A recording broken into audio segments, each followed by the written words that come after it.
Hola, me da mucho gusto estar con ustedes y poder platicar en el Congreso Compact e-Profit de asuntos de los que estamos hablando todo el tiempo durante esta emergencia sanitaria,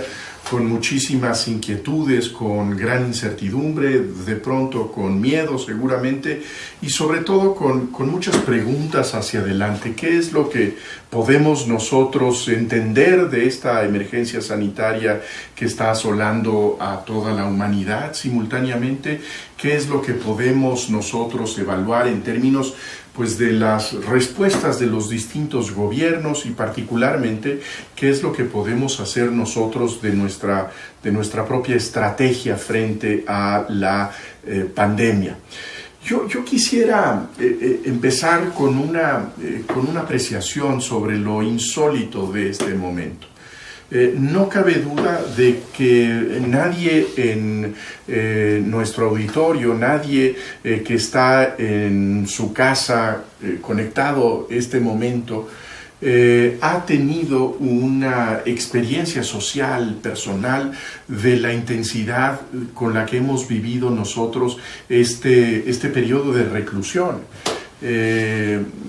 Llevamos ya muchas semanas en donde la orden en todo el mundo ha sido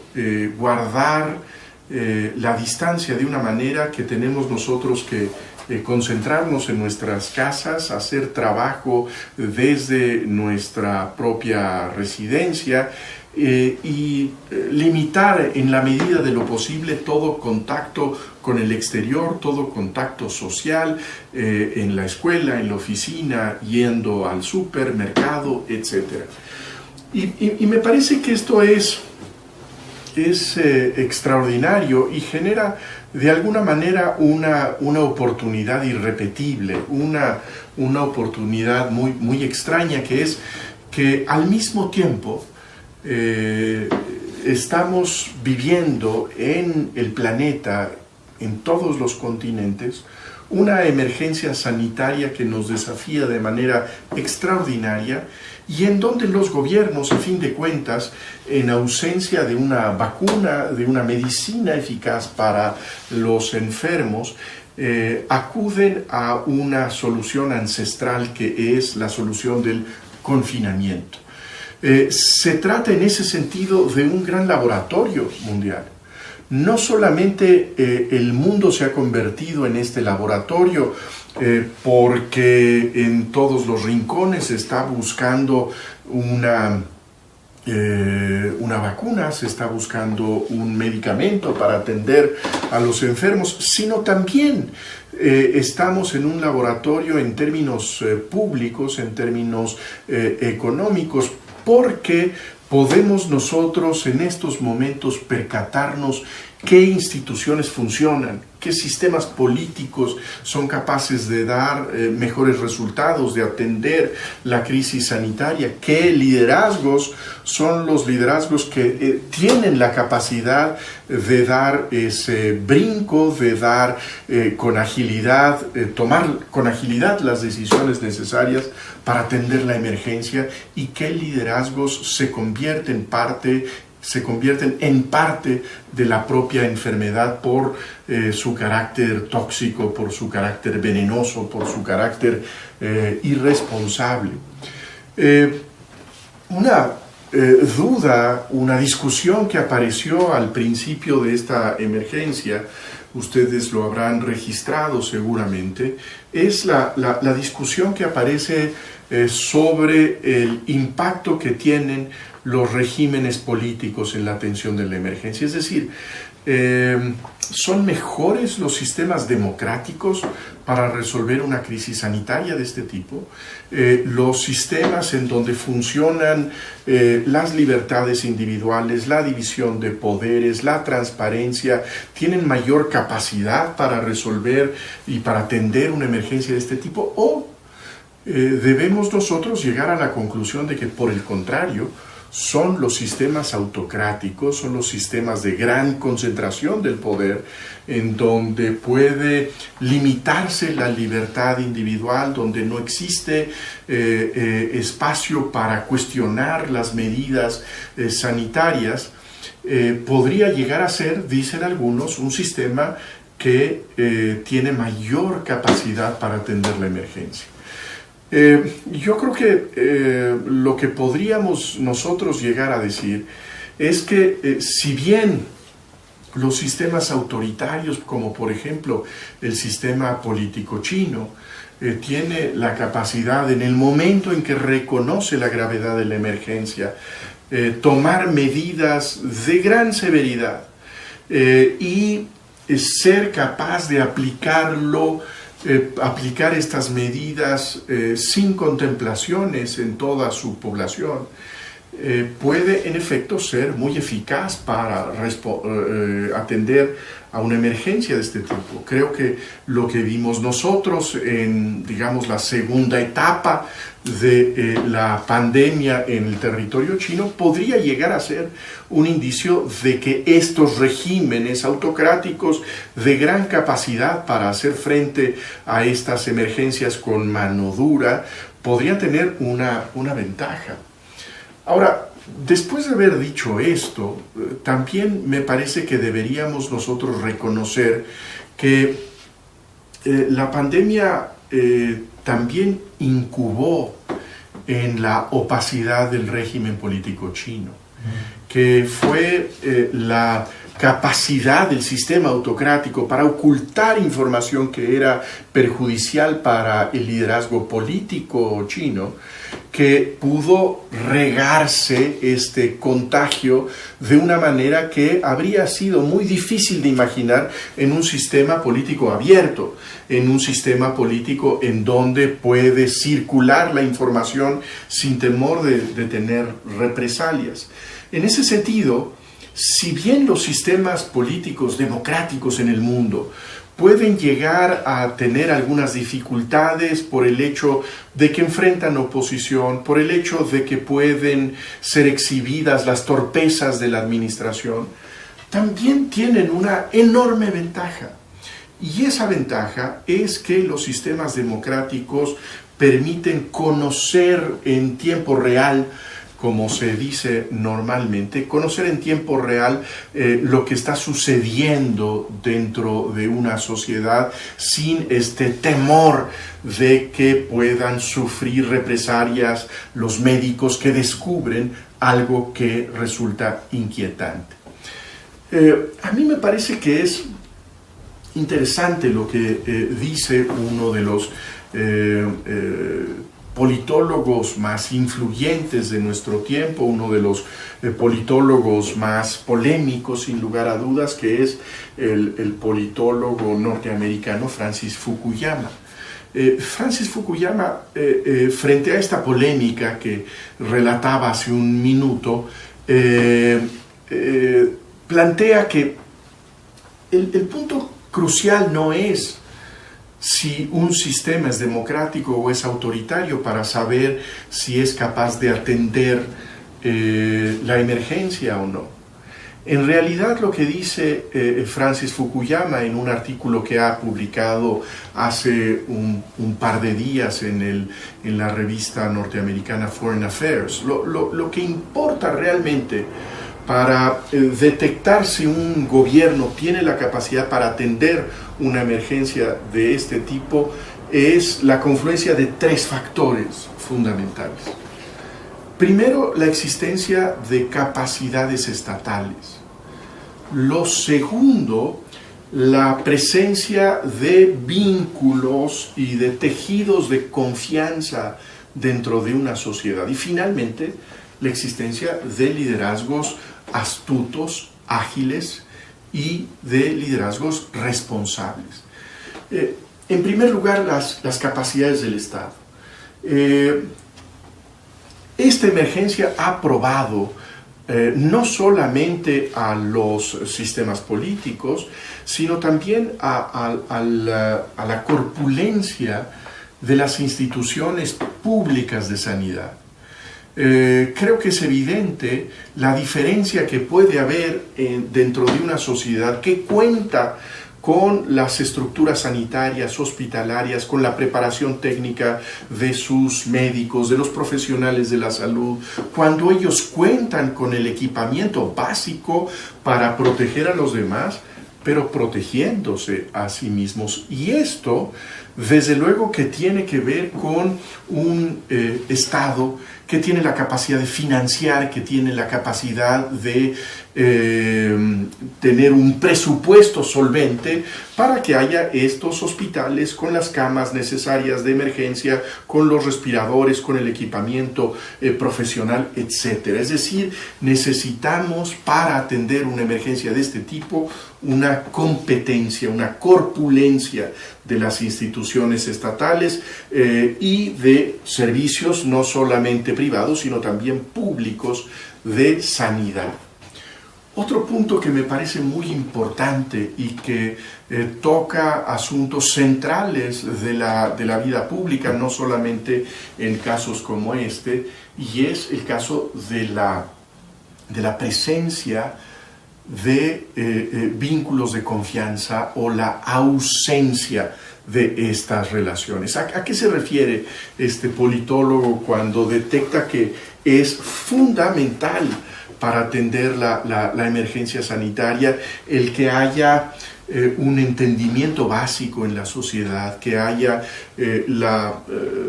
una relación en donde yo puedo confiar en lo que hace mi vecino y con las medidas que está tomando la persona que me atiende en una tienda para comprar mis alimentos, y que yo puedo confiar también en mi gobierno, que me está dando información certera, que me está diciendo la verdad, que no me está engañando, y al mismo tiempo también la confianza que va en el sentido contrario, es decir, la confianza que puede tener una autoridad sanitaria en la sociedad, en la población, cuando hace una convocatoria, cuando llama a la solidaridad, a la cooperación y encuentra eco en la sociedad. Si existen estas relaciones, es decir, la relación horizontal que puede existir entre vecinos, si existe la confianza, llamémosle ascendente, entre sociedad y gobierno, y si existe también la confianza descendente entre gobierno y sociedad, pues tendremos nosotros muchas mejores posibilidades de atender una emergencia, una crisis como la que estamos todavía atravesando en nuestro país. El último punto del que habla Francis Fukuyama me parece muy interesante, y es el tema del liderazgo. En esta crisis nos hemos dado cuenta, como nunca quizá,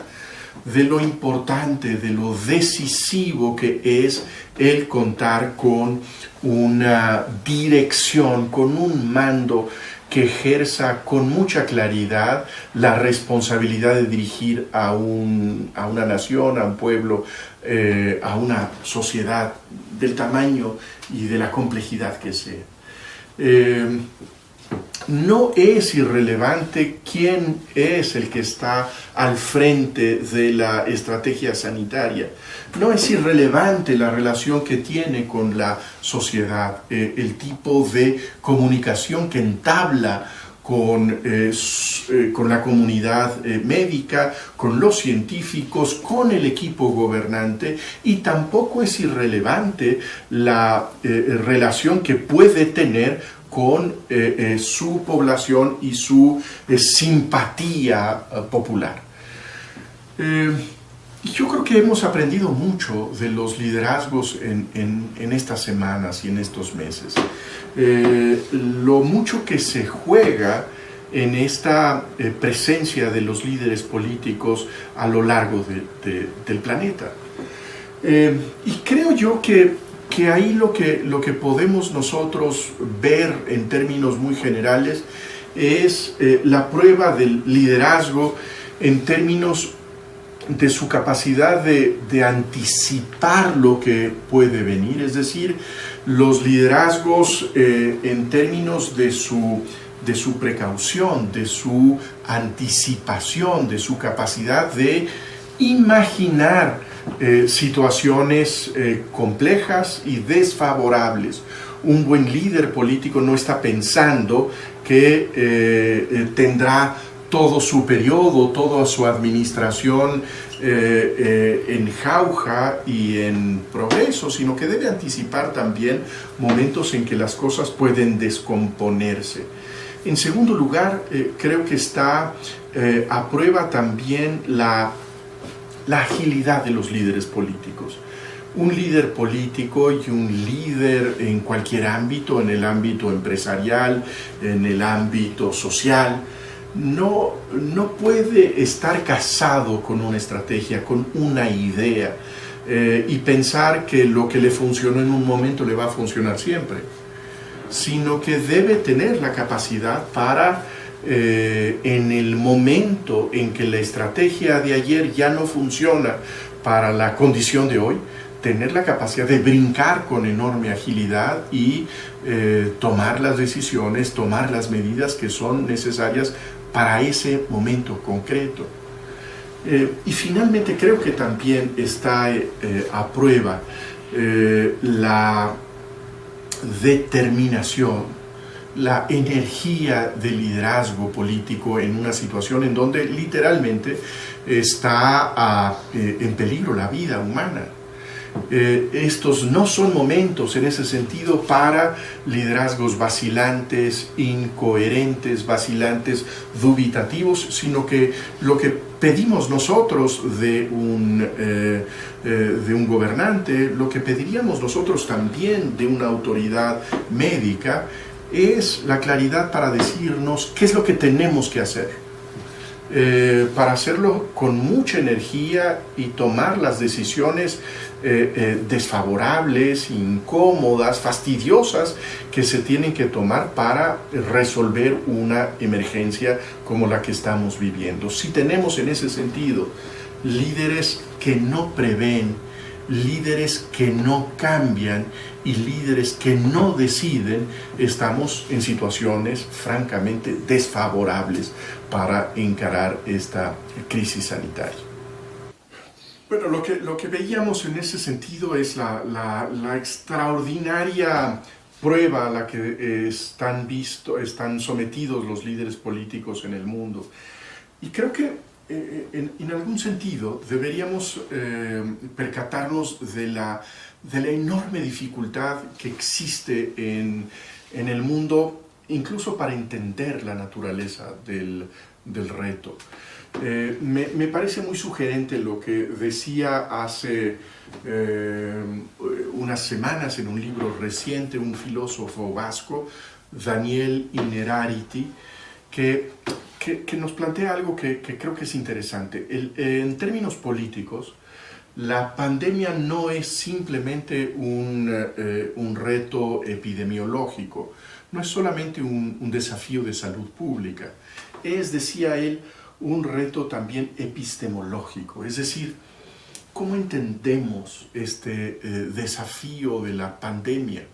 ¿Cómo podemos nosotros enmarcar conceptualmente lo que significa el hecho de que tenemos nosotros un contagio que se originó a miles de kilómetros de distancia, que llega después de unas semanas a nuestra tierra, en donde no tenemos nosotros una solución inmediata y que tenemos por lo tanto que aceptar el impacto de una epidemia, de un virus nuevo, entendiendo que tendremos muchas víctimas, que habrá muchos contagios, que habrá muchas muertes y que tenemos simplemente que tratar de minimizar ese daño que puede llegar a ser brutal. Y quizá lo que es interesante en esos términos es que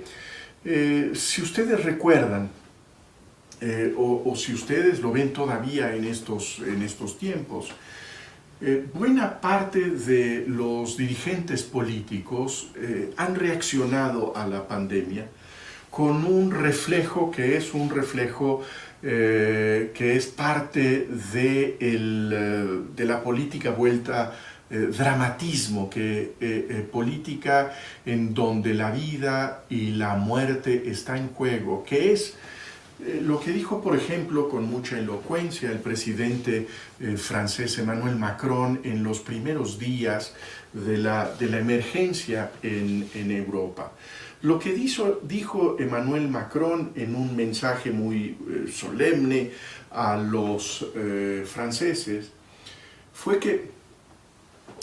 Francia estaba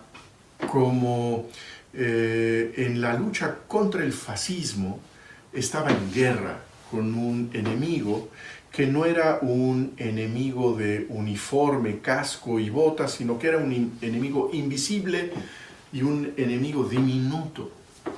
Pero finalmente lo que decía el presidente francés es: nosotros al estar en guerra necesitamos de todos los ciudadanos en función miliciana, en función bélica. Todos los ciudadanos franceses somos, por lo tanto, soldados o comandantes en esta guerra para recuperar la salud, para proteger la vida de nuestros conciudadanos.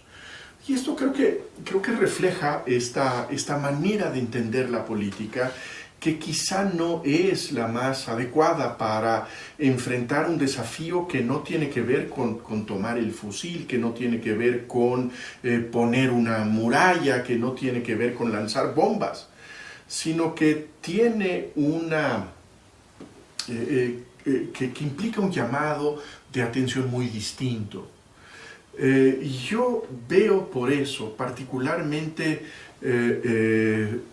estimulante y sugerente el enfoque que encuentro, por ejemplo, en la canciller alemana Angela Merkel, uno de los dirigentes en el mundo que mayor éxito ha tenido para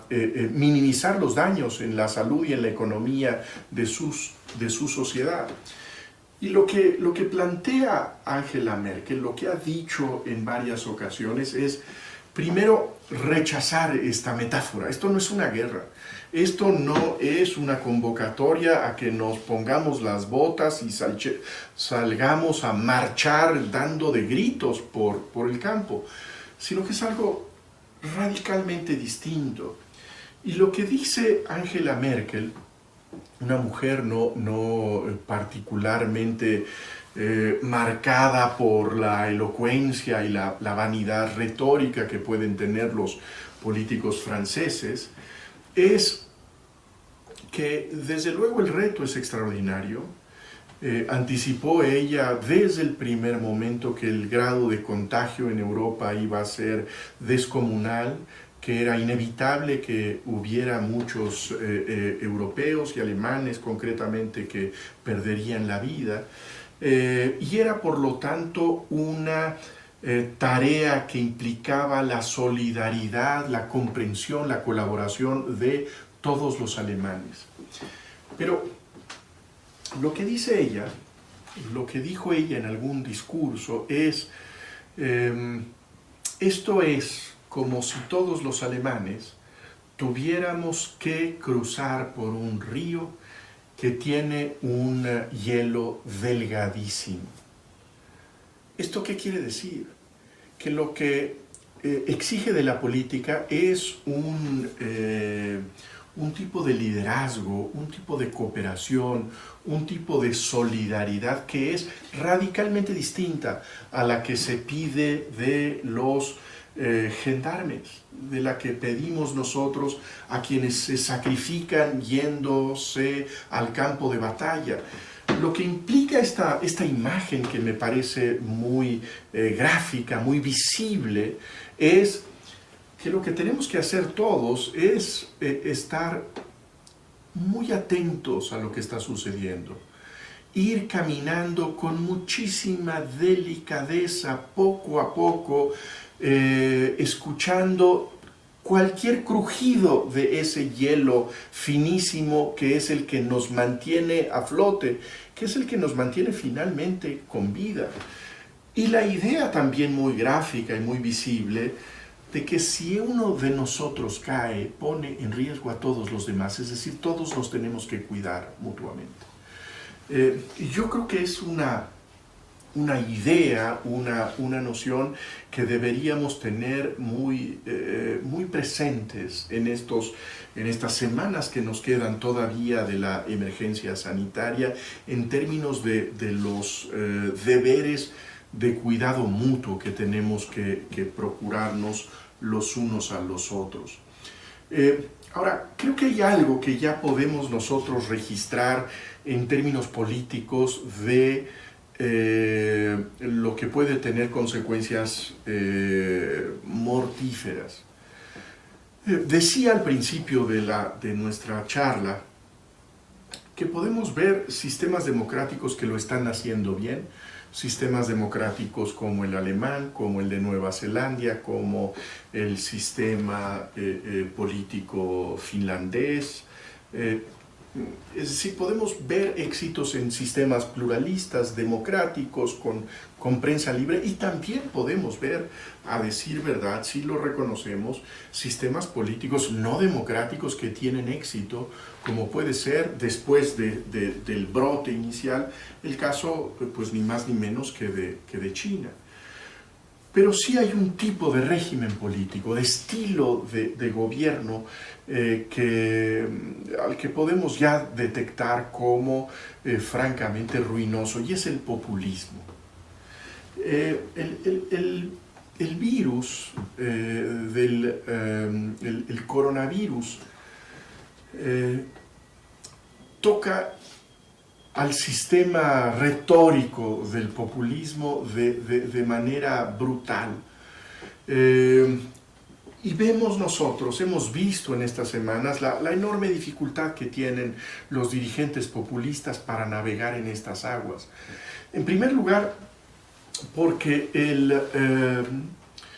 discurso del populismo, que es el discurso de la gran simplificación política,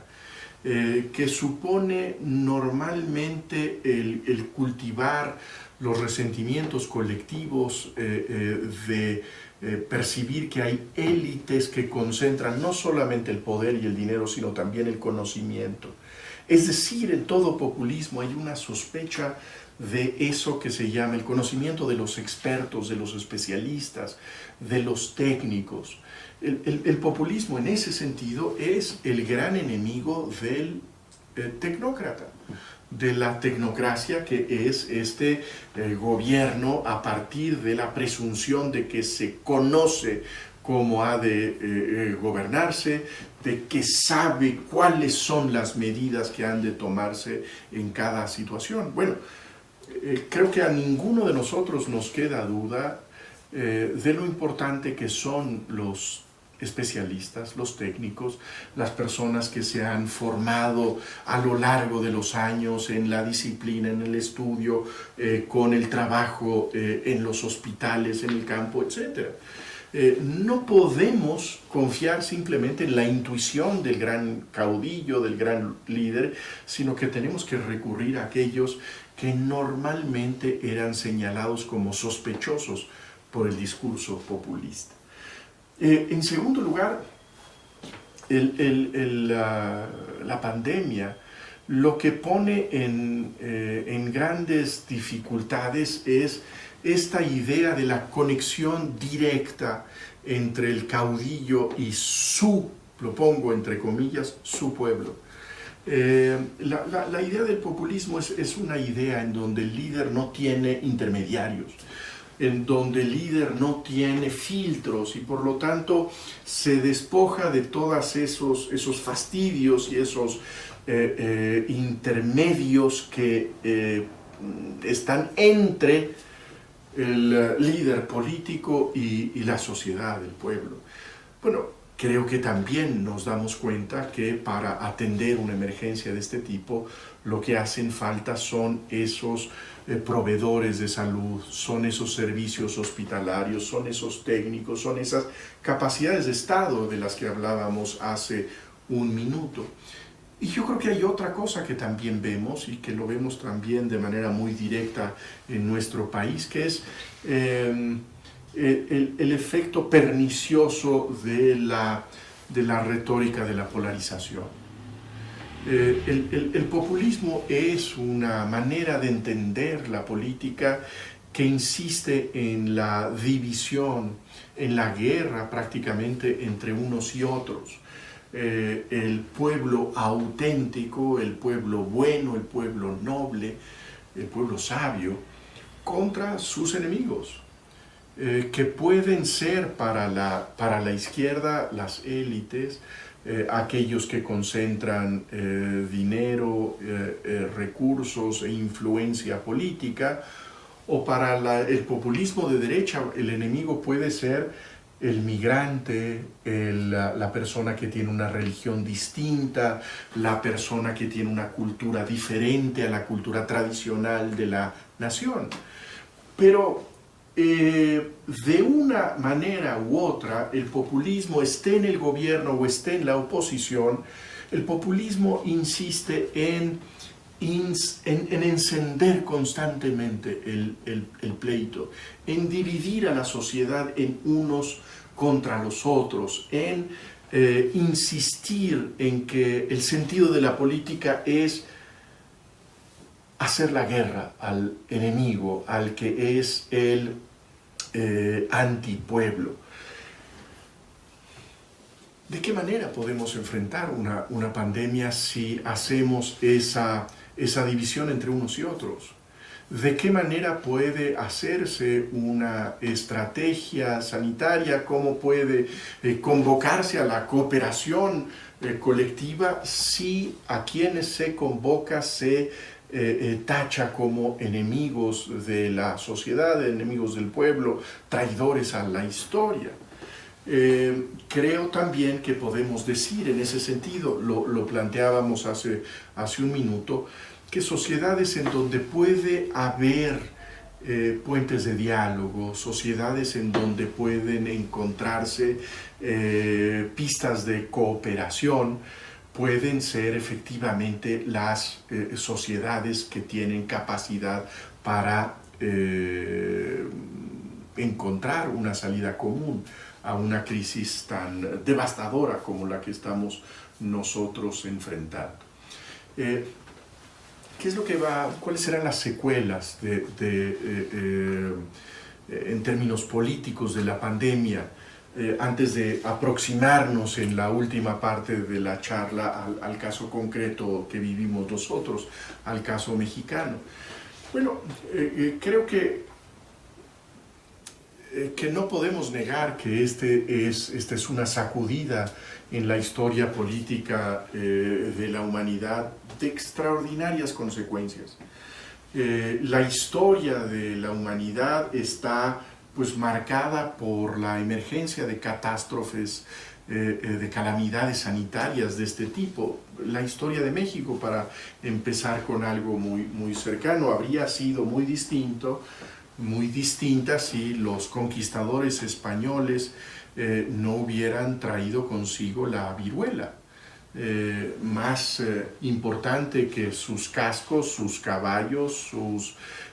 sus armaduras, mucho más determinante para la suerte de la conquista fue el hecho de que estaban siendo fuentes de contagio que produjeron una mortandad espantosa en el nuevo continente. ¿Cuáles serán las consecuencias? Bueno, yo creo que lo que podríamos decir es que esto esto intensifica el debate que hemos tenido desde hace mucho tiempo sobre el sentido de nuestras libertades, el sentido de nuestra privacidad, porque ¿cuáles son los poderes que estaremos dispuestos a concederle a los estados, a las autoridades sanitarias que pudieran llegar a ser aquellas que pueden protegernos, pueden proteger nuestra salud? En estas semanas hemos cedido muchísimas libertades. Hemos estado dispuestos a, voluntariamente en México,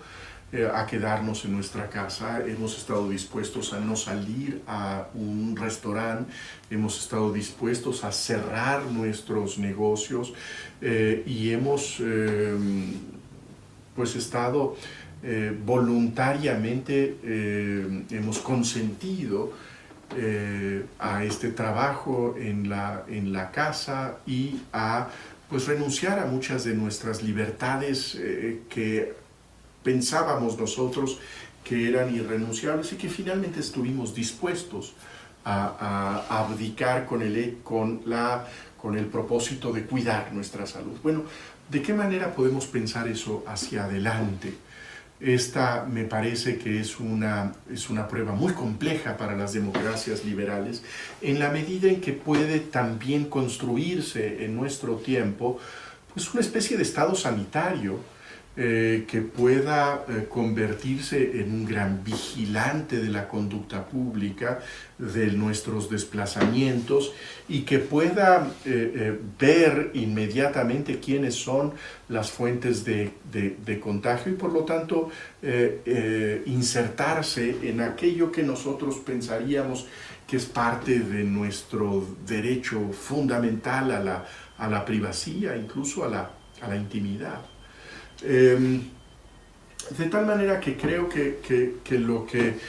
tendrá como impacto en términos de la geopolítica, lo que pueda significar esta pandemia en términos del ascenso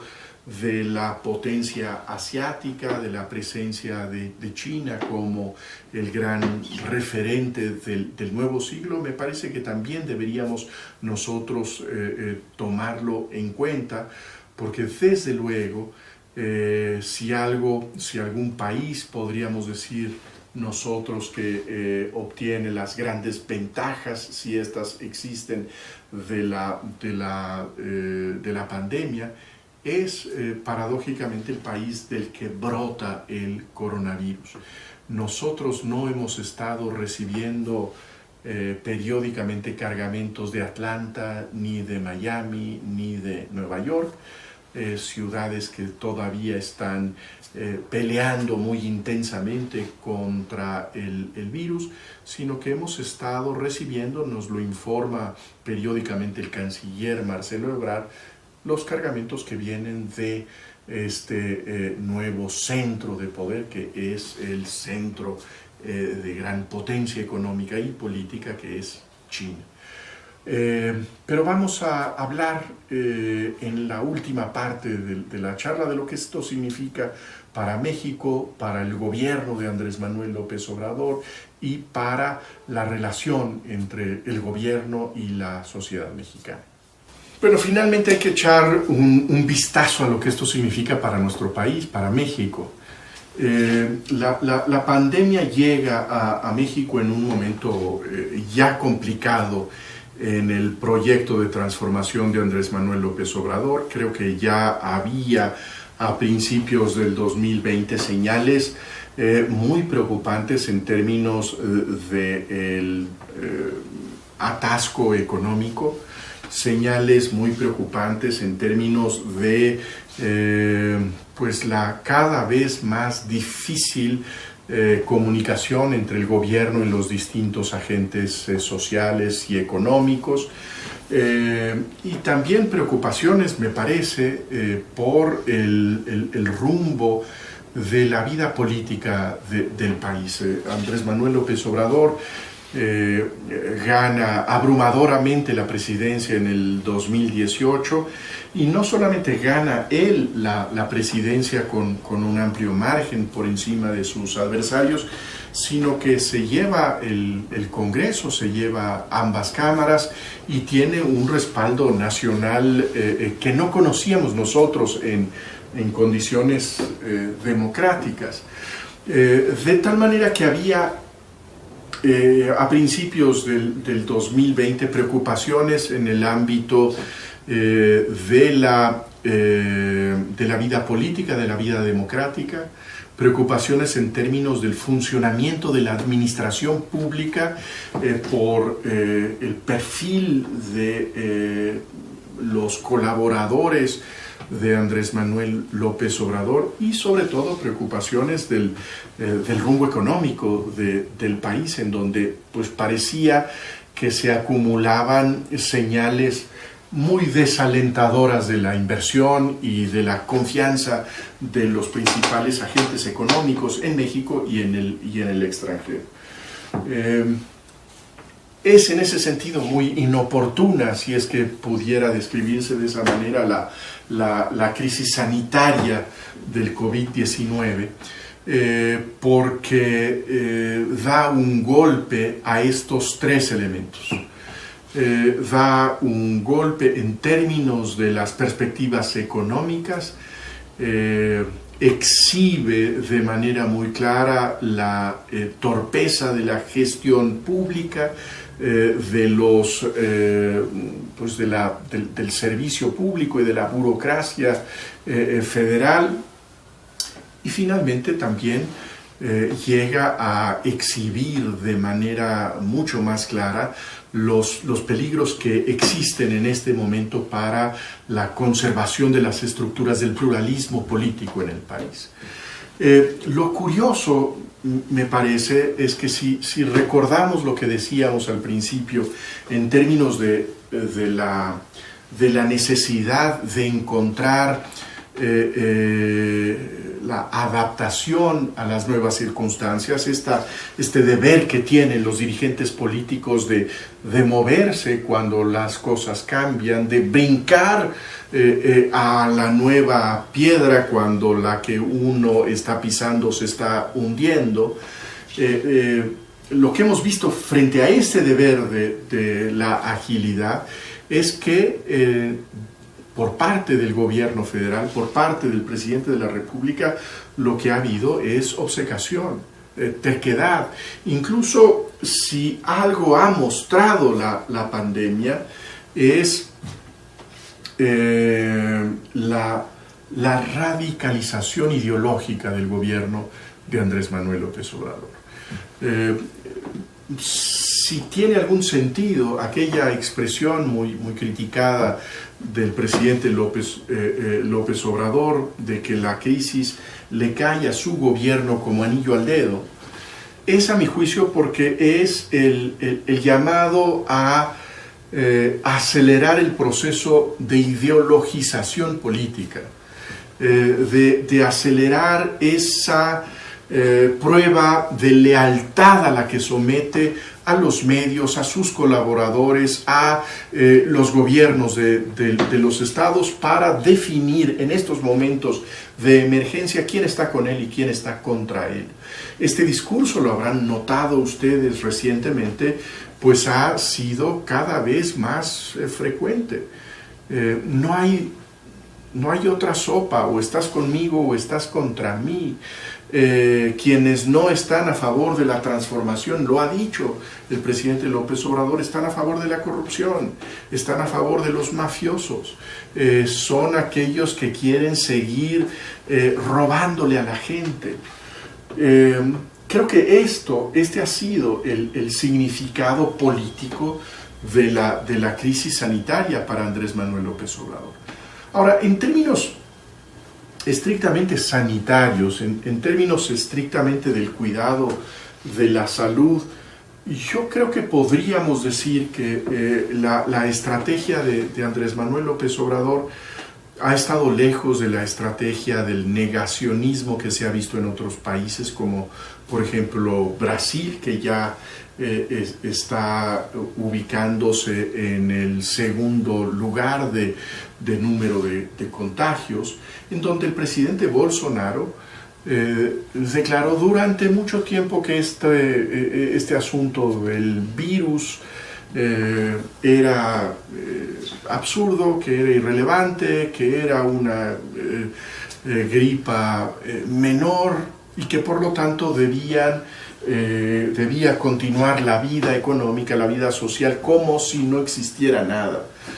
Y en ese sentido, la estrategia del gobierno federal brasileño fue la negación. Esto no existe, esto no importa, esto es una treta de los enemigos. Creo que también se puede llegar a distinguir en alguna medida de la brutal irresponsabilidad del presidente de los Estados Unidos, que siguió un poco esa misma estrategia del negacionismo hasta ya entradas muchas semanas de que conocíamos el efecto devastador del COVID-19. El caso de Andrés Manuel López Obrador me parece que no está en esos extremos. Creo que podemos nosotros recordar que hubo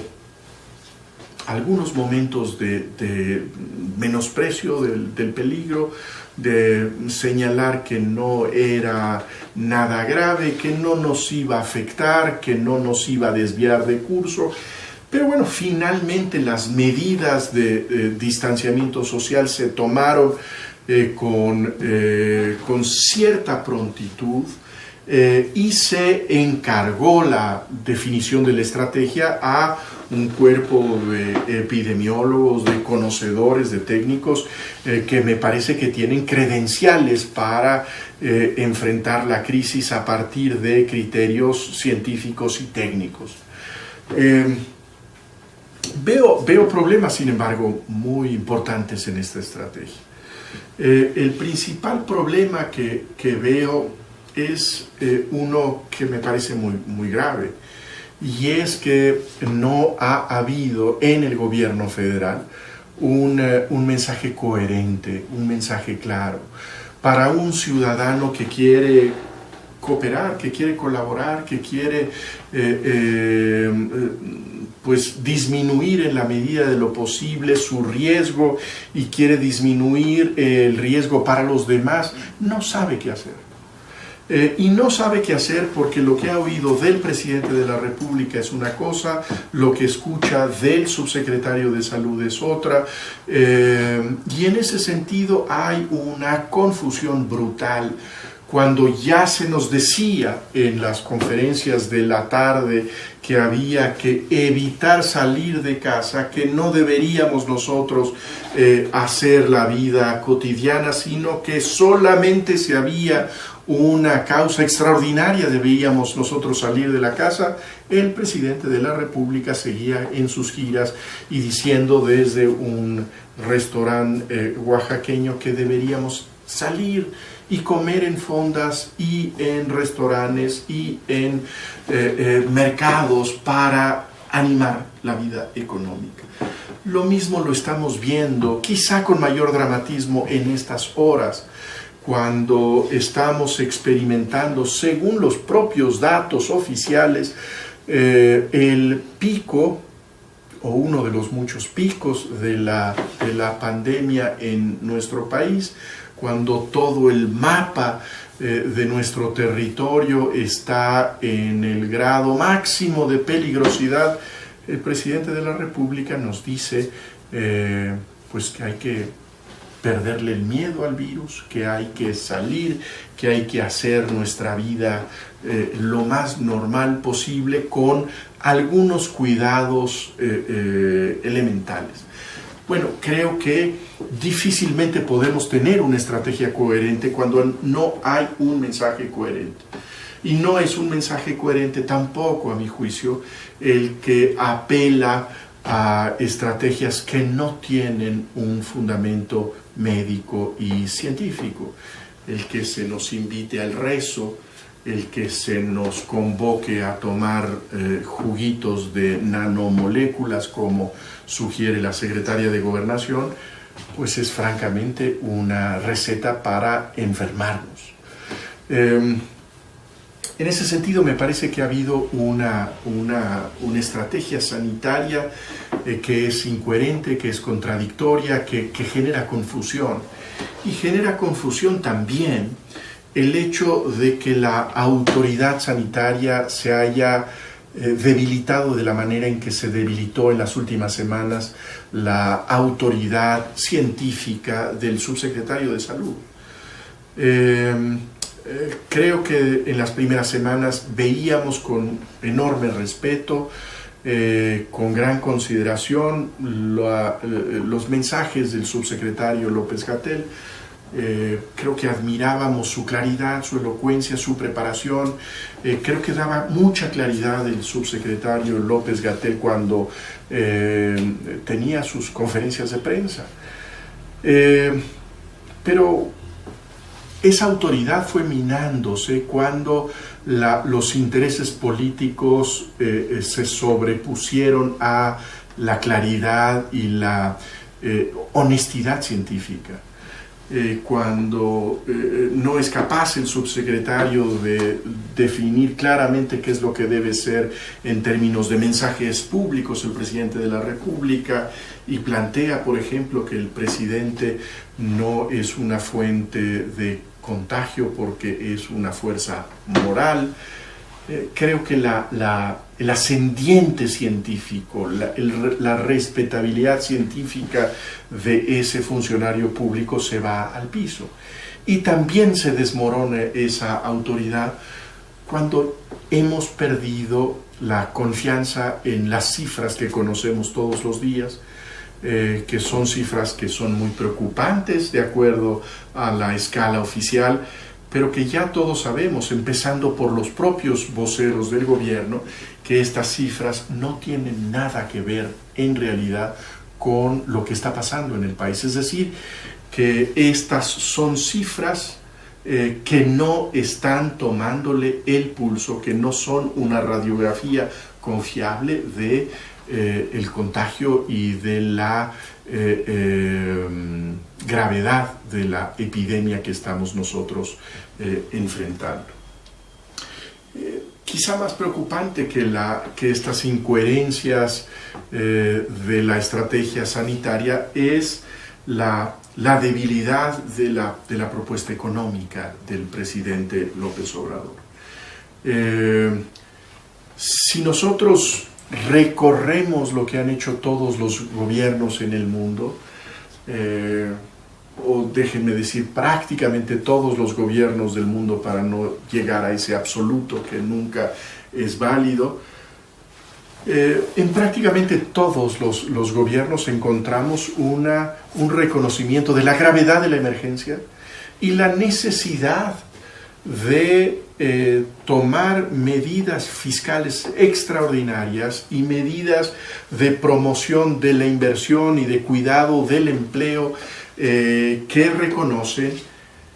que necesita el Estado una intervención extraordinaria para tiempos extraordinarios. Y esto no tiene un carácter ideológico, lo vemos en gobiernos de una orientación socialdemócrata en Europa, y lo vemos incluso en gobiernos tan conservadores en esos términos como son los gobiernos de la Gran Bretaña o el gobierno del presidente Donald Trump. Lo que vemos nosotros en México es que la misma receta con la que inicia el gobierno Andrés Manuel López Obrador es la receta que se propone para enfrentar la emergencia en estos momentos, que es el seguir la ruta de la austeridad.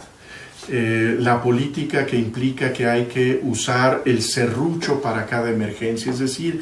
si tenemos nuevas exigencias y hay mayores presiones presupuestales, lo que hay que hacer es amputar otro órgano, otro miembro de la estructura de la administración federal. Ahora vamos a eliminar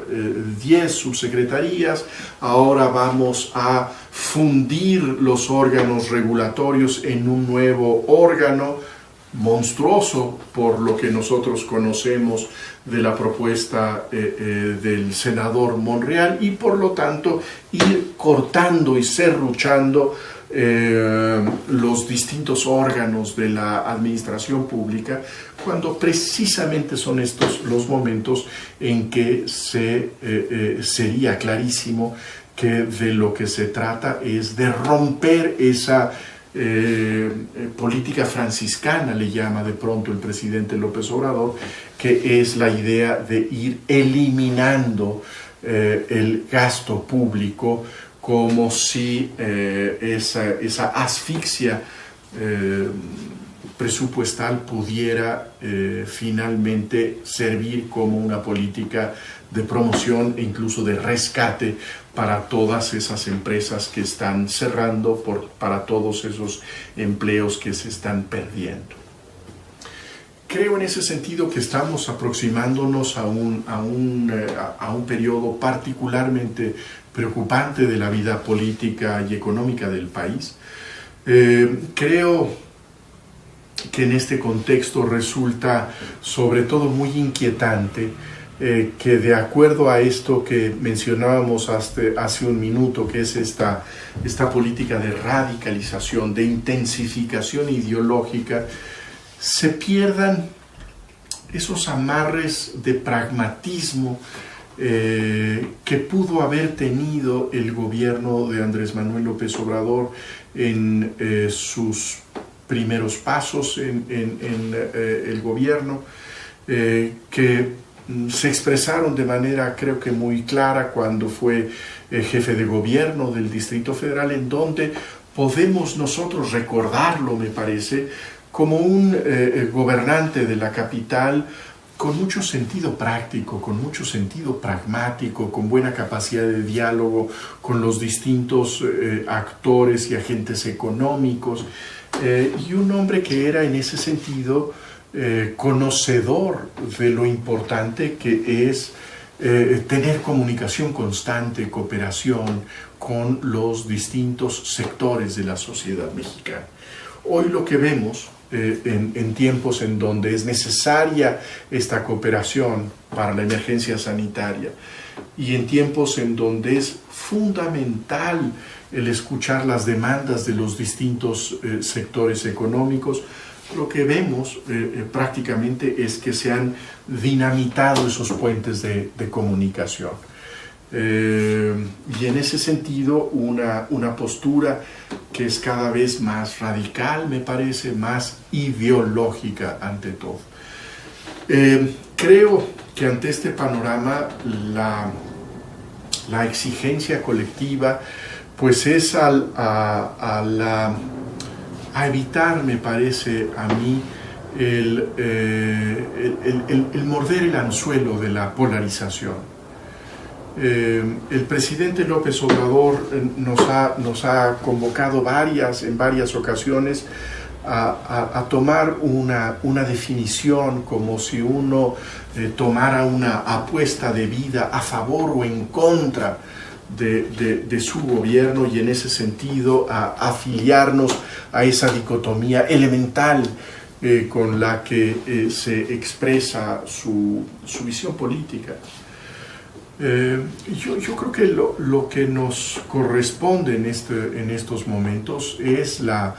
participación política que puede tener ejes distintos, que puede tener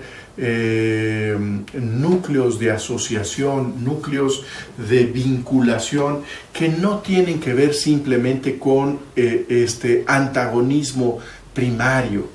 sino que creo que tenemos en estos momentos muchas cosas que promover, muchas cosas que cuidar, muchas cosas que vigilar. Y si yo pudiera hacer alguna recomendación o pudiera yo atreverme a plantear una manera de involucrarnos en el proceso político, en el proceso cívico del país en estos momentos, creo que tendría que ver con esa necesidad de establecer de una mejor manera vínculos entre los distintos grupos sociales a los que podemos pertenecer para cuidar las cosas que deban cuidarse, para cambiar las cosas que tengamos nosotros a nuestro alcance cambiar, y también para ser vigilantes muy rigurosos y muy severos de lo que se está haciendo. En la medida, me parece,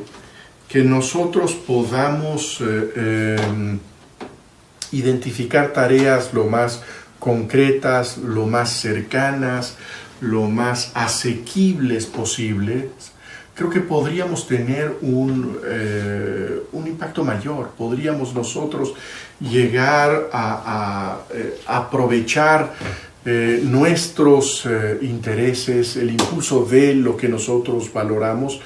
para involucrarnos en el proceso cívico del país. Es decir, creo que lo que no podemos hacer es dedicarnos simplemente a permanecer como espectadores o simplemente como quejumbrosos de lo que está sucediendo. Si nosotros pudiéramos ser capaces de adoptar, por decirlo de alguna manera, una institución,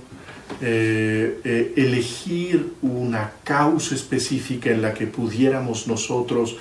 concentrar nuestros esfuerzos junto con otras personas que piensan parecido a nosotros, si tuviéramos la posibilidad de dirigir nuestra atención a una zona de la vida pública, sea social, vecinal, laboral, etc., me parece que podríamos estar haciendo una contribución muy importante en este momento tan delicado y tan importante para la vida política del país. En este sentido, creo yo que el gran llamado que debemos escuchar en este momento es el llamado del involucramiento, de la participación, de dejar nosotros la participación simplemente del dedo que oprime nuestro teléfono y hacer cosas que pudieran estar a nuestro alcance para cuidar al país, que en este momento me parece que necesita de la cooperación de todos nosotros. Muchas gracias y le agradezco a los organizadores esta oportunidad para conversar con ustedes, aunque en esta ocasión haya sido así a distancia, pero con el gran gusto de que pudimos conectarnos, ustedes desde mi casa y ustedes desde allá. Muchísimas gracias y un saludo a todos.